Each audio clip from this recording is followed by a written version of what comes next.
Hasta aquí llegamos con las noticias en subrayado. Le damos paso ahora a la tarde en casa con el regreso de una dupla radial que ahora estarán en escena entonces en Canal 10. ¿Cómo estás? Muy bien. Claro, pues ahora estoy solo. Ah. Te referís a Nicolás Lucid. Exacto, ¿no está él? Está, sí, pero en el otro set. Lo que pasa es que hoy empezamos con un panel. Uno de ellos es nuestro querido compañero y colega Nicolás Lucid, compañero de Carve y de Subrayado, pero también está Liliana Brasinskas, conocida activista, feminista de mucho tiempo, Claro. también ex compañera de alguna tarea aquí en el canal, la psicóloga forense Adriana Savio. Y hoy vamos a tener un tema, no es de esos temas agradables de tratar, pero sí de esos temas que cada vez que sale un caso de explotación sexual y de abuso infantil nos conmueve a todos. Exacto. Y aparece la intervención de la justicia, las polémicas sobre las penas que pone la justicia, a veces con penas que la gente interpreta que son muy leves para el tipo de delito, ¿no? Exacto. Y bueno, en el marco además de un aumento importante que se ha registrado en estos últimos tiempos de las denuncias de abuso sexual y violencia contra niños y niñas, ¿verdad? Que nos da la sensación, a veces, che, pero estamos cada vez peor.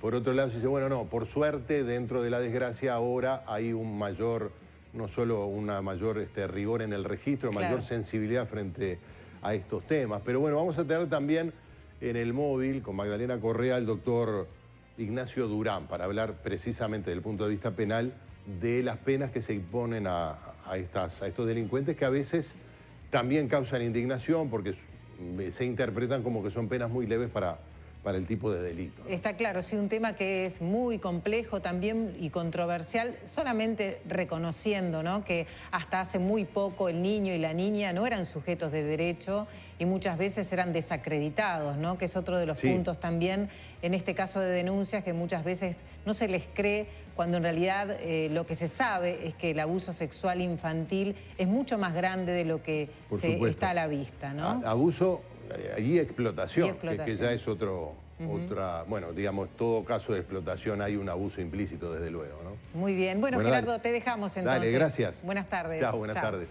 Y también vamos a tener, cambiando de tema, ¿no?, a la presidenta del directorio del Partido Nacional, Beatriz Argimón. El nacionalismo ha sido protagonista de distintos hechos políticos esta semana. Uno de ellos, la decisión de la mayoría de su directorio, no por unanimidad, pero sí por mayoría amplia, de reeditar la experiencia del partido de la Concertación solo para Montevideo. La decisión fue de todo el directorio, pero solo para Montevideo, para competir nuevamente en las departamentales de 2020, conjuntamente con el Partido Colorado y quizás con alguna otra agrupación. Vamos a recibir entonces sobre el final a Beatriz Argimón.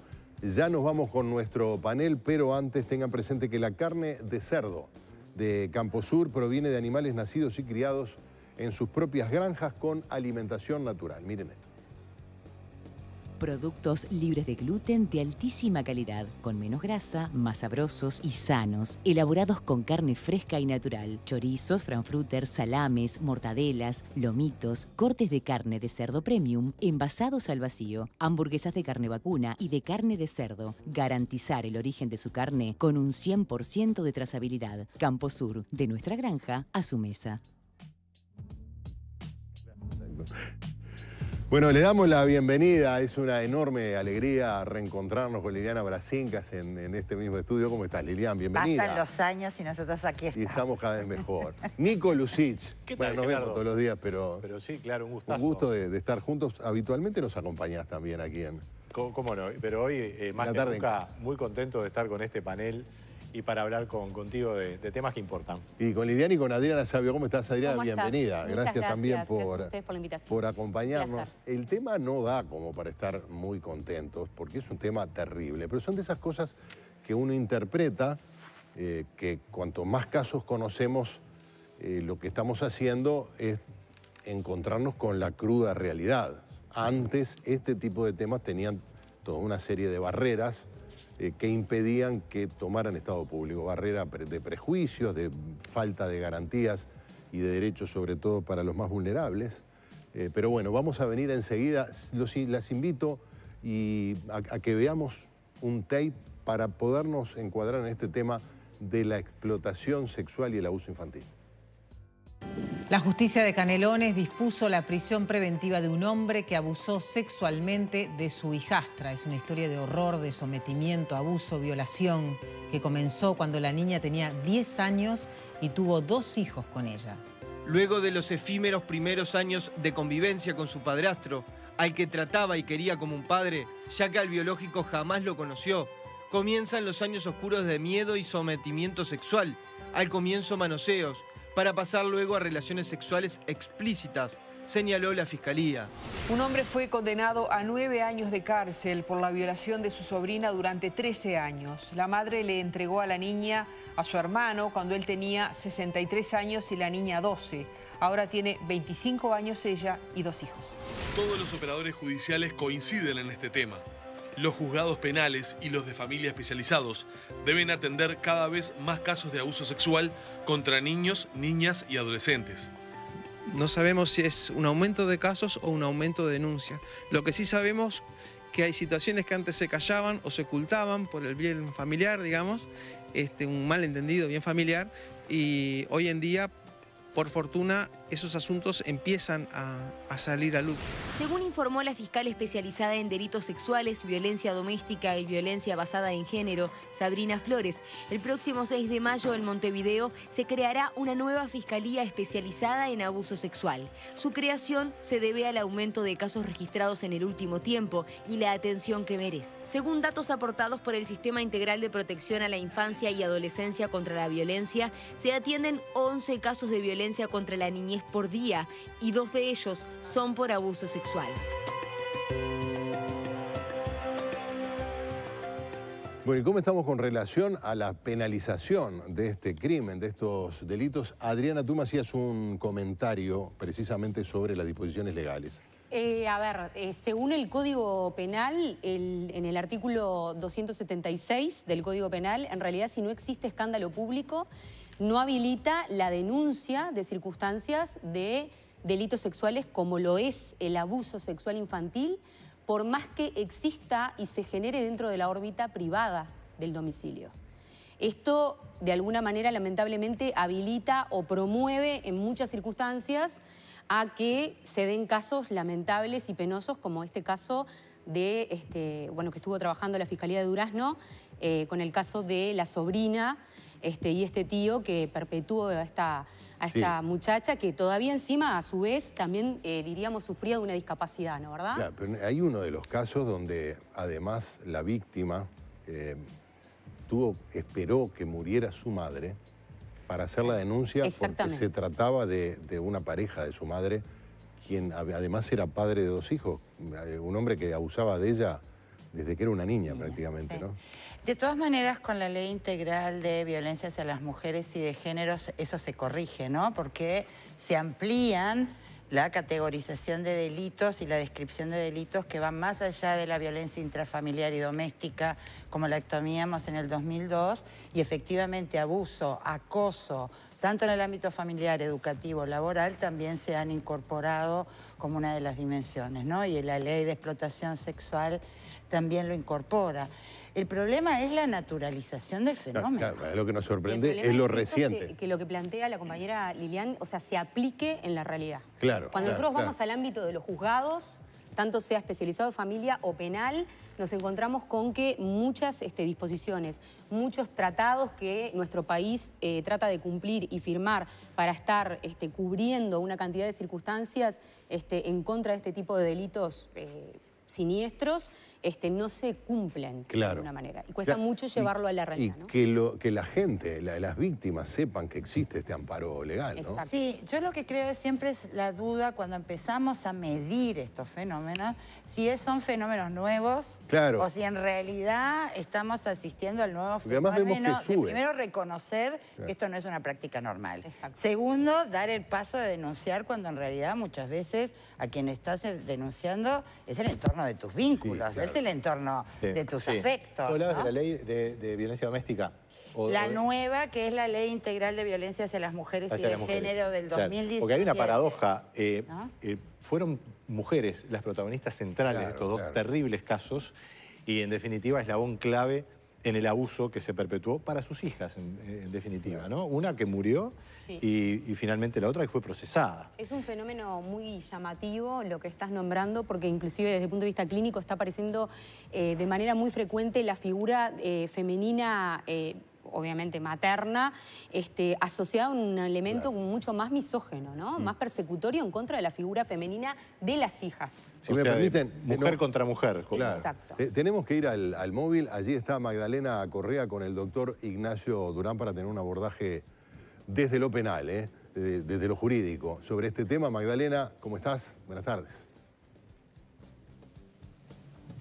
Buenas tardes y bienvenidos a los panelistas también.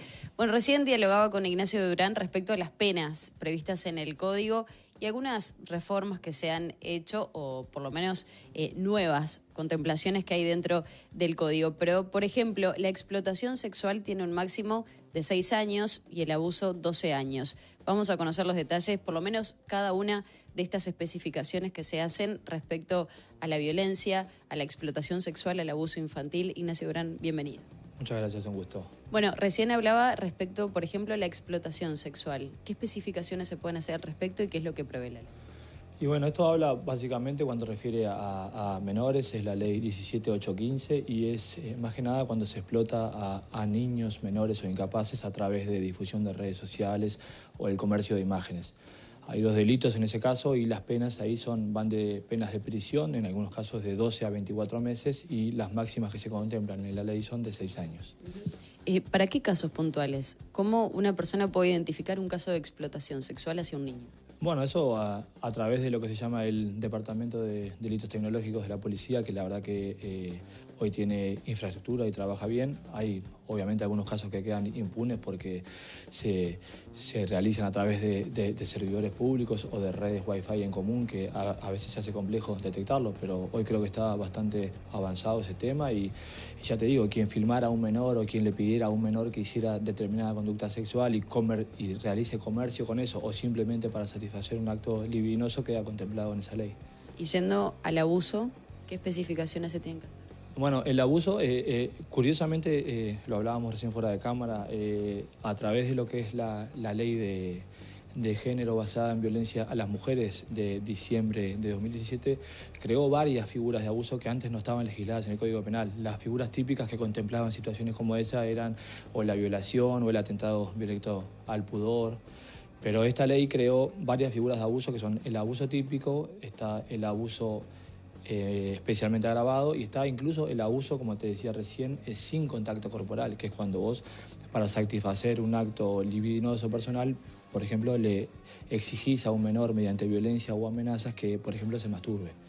Esos son actos que no requieren ningún contacto corporal, pero son considerados por la ley 19580 como también un delito de abuso. ¿Y a nivel de penas cómo es? Bueno, los guarismos ahí sí son un poco más severos, por más que también lo conversábamos recién. Acá lo que ataca es el bien jurídico tutelado, como decimos nosotros, es el pudor personal e incluso para algunos autores es la libertad sexual.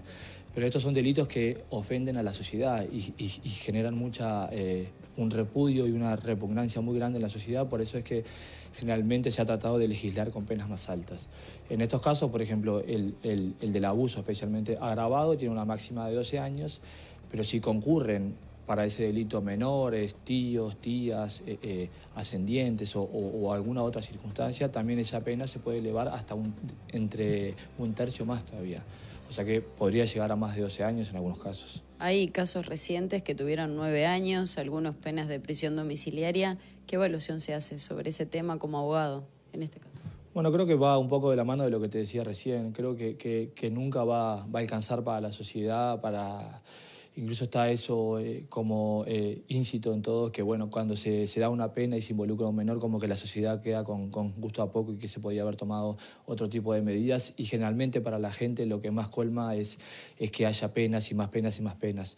Creo, como operador judicial y vinculado a esta situación, creo que no es la solución, más allá de que sí entiendo que la ley 19580 creó figuras que antes estaban bastante dispersas, que no estaban contempladas y que en caso de menores siempre partan de una pena mínima de prisión, o sea, de 2 años para arriba, creo que ya está diciendo mucho. ¿Como abogado he recibido consultas al respecto de abuso infantil? Sí, he recibido e incluso me ha tocado patrocinar un caso en donde una persona me manifestaba que él no tenía nada que ver y yo son delitos que son muy particulares, muy difíciles de atender y bueno, me tocó una experiencia personal que en el medio de la audiencia tuve que abandonar el caso porque son temas que si yo reconozco o si yo logro que la persona se sincere y que te diga soy el responsable, dame una mano. Por ejemplo, yo son delitos que no trabajo, pero porque personalmente no lo podría hacer. Esto no quiere decir que no haya un derecho de defensa, ni mucho menos. Simplemente cómo me sentiría yo ante una situación así. Y me tocó un tema hace no mucho, donde la persona me decía que no, y en audiencia mismo quedó probado que la persona sí había sido el que cometió el delito y le pedí disculpas a la jueza y dejé la sala de audiencia. O sea que ahí pesa más lo personal tal vez que lo profesional. Y bueno, lo que pasa es que por suerte uno en el ejercicio liberal puede elegir qué trabajar y qué no trabajar. Entonces, más allá de que, como te decía recién, toda persona tiene derecho a defensa, también hay que saber cuándo uno se siente capacitado para trabajar y para asesorar con responsabilidad, porque la persona que haya cometido el delito merece el mismo asesoramiento y la misma dedicación que cualquier otro. Hay delitos que por mi forma de ver las cosas y por mi forma de ser, yo no me siento cómodo a la hora de trabajarlos y bueno, estos son delitos que, como te dije recién, generan mucha conmoción en la sociedad, mucha repugnancia y bueno, hay que ser hay que tener mucha valentía para encarar una situación así, donde se involucra a un menor y bueno, y donde por el otro lado está la posibilidad o no de que tu defendido vaya a prisión. Desde su punto de vista, ¿habría que rever las penas para estos casos? Estas penas son... O sea que son bastante nuevas. Sí, son muy recientes, ya como te dije recién, son de diciembre de 2017, introducidas por la ley de violencia hacia las mujeres por la cuestión de género. Yo creo que no hay que modificarlas. Si uno las aplica bien y aplica los guarismos que están allí previstos, e incluso se modificó un artículo que prevé especialmente agravantes para en caso de que concurran menores. Entonces las penas, si bien en algunos casos uno puede considerar que son guarismos muy bajos, si se dan un cúmulo de agravantes pueden llegar a ser penas sensiblemente más altas, precisamente por involucrar a menores. Entonces yo creo que si se comete el delito y se aplica la ley en forma, creo que puede satisfacer lo que la sociedad está buscando. Doctor Ignacio Durán, le agradecemos este contacto con La Tarde en Casa. Muchas gracias. Seguimos con ustedes, Gerardo. Muy bien, gracias Magdalena, gracias también al doctor Durán. La penalización es la adecuada, decía el doctor Durán. Si se dan una serie de agravantes previstos en la ley, la pena puede llegar a ser de mucho tiempo. Pero tenemos siempre la sensación de que la penalización que se le da a algunos de estos delincuentes es menor a la gravedad del delito, ¿no? Se formalizaron a las personas acusadas, ¿verdad? En realidad, Adriana, tú no podrás ayudar, pero no está completa, digamos, la sentencia, pero están con prisión preventiva o prisión domiciliaria la mayoría de los responsables. El juez tendrá que dirimir. Pero a propósito de lo que decía Lilian hace unos minutos, aquí uno de los casos por lo menos, pero estimo que mucho se está trabajando con las unidades de violencia doméstica a nivel local, que fue parte de una promoción y una iniciativa política muy contundente que surgió en los últimos años en Uruguay. Y eso es una novedad positiva. ¿Cómo emergen estos casos? Porque a uno le da la sensación de que esto es la punta del iceberg, o que es una parte pequeña de otros muchos casos de abuso, tal vez no tan crudos o contundentes, tal vez otros sí, que no los conocemos, ¿verdad? Sí. Yo tengo interrogantes de distinto tipo, una de carácter clínico, psicológico, porque siempre nos planteamos, ¿son normales estas personas? ¿Cómo es posible que un hombre, bueno, en este caso aparece lo de la mujer también, sea capaz de abusar de un niño o de explotar sexualmente, a veces hasta miembros de su familia, ¿no? Pero luego está lo que decía Adriana, Lilian, con respecto al rol que encontramos que cumplen también las mujeres. Sí, yo quiero hacer tres puntualizaciones. Una de ellas es, avanzamos en materia de normativa ahora.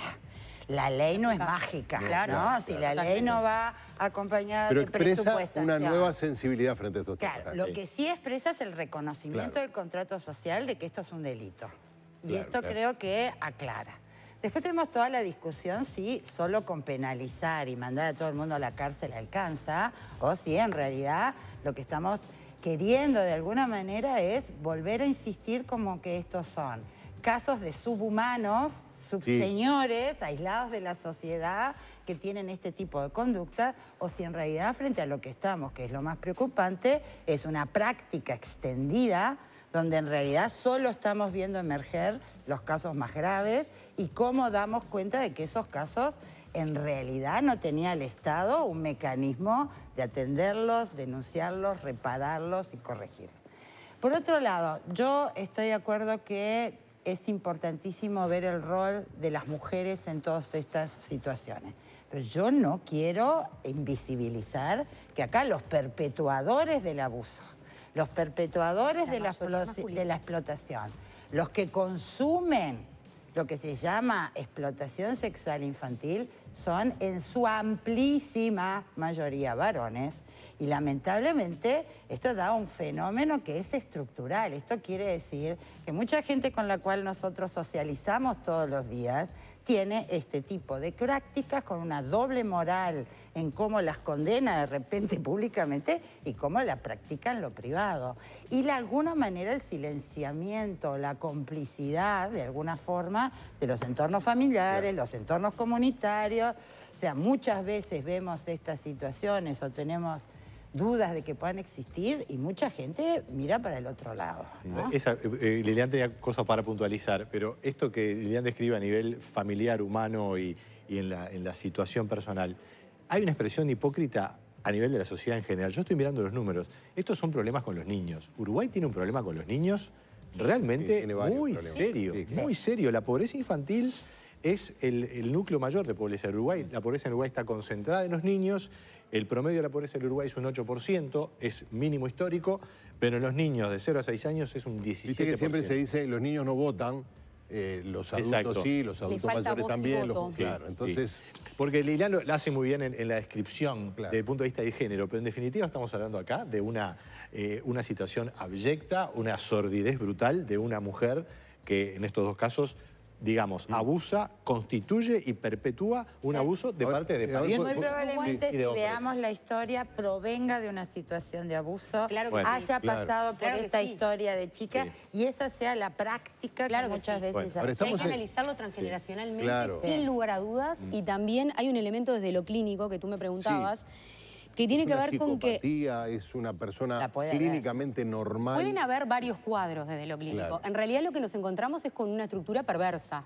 Es alguien que en realidad disfruta haciendo algo que sabe perfectamente bien que no corresponde y que lo transgrede, una línea que transgrede, ¿no verdad?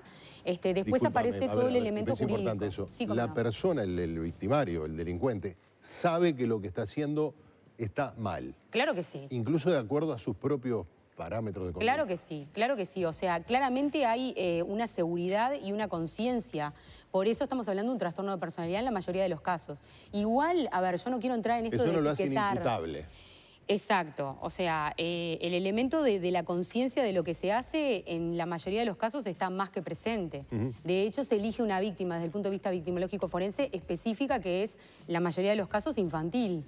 O sea, alguien que confía en el abusador. Por eso es un abuso y no una violación. Hay una paradoja porque en uno de los casos, y me animo a decir que tal vez en más de uno, la víctima tenía, digamos, alguna deficiencia mental o de ese tipo. Bueno, y o ahí una disminución de sus capacidades por ser niño, por ejemplo. Por supuesto, está todo asociado. Evolutivo. Sí, sí. Exactamente. Es realmente muy sórdido, muy abyecto. Pero también... De todas maneras, sobre eso, justamente el año pasado hubo en Facultad de Psicología un seminario, porque no podemos poner todos los casos y todas las situaciones en las mismas bolsas.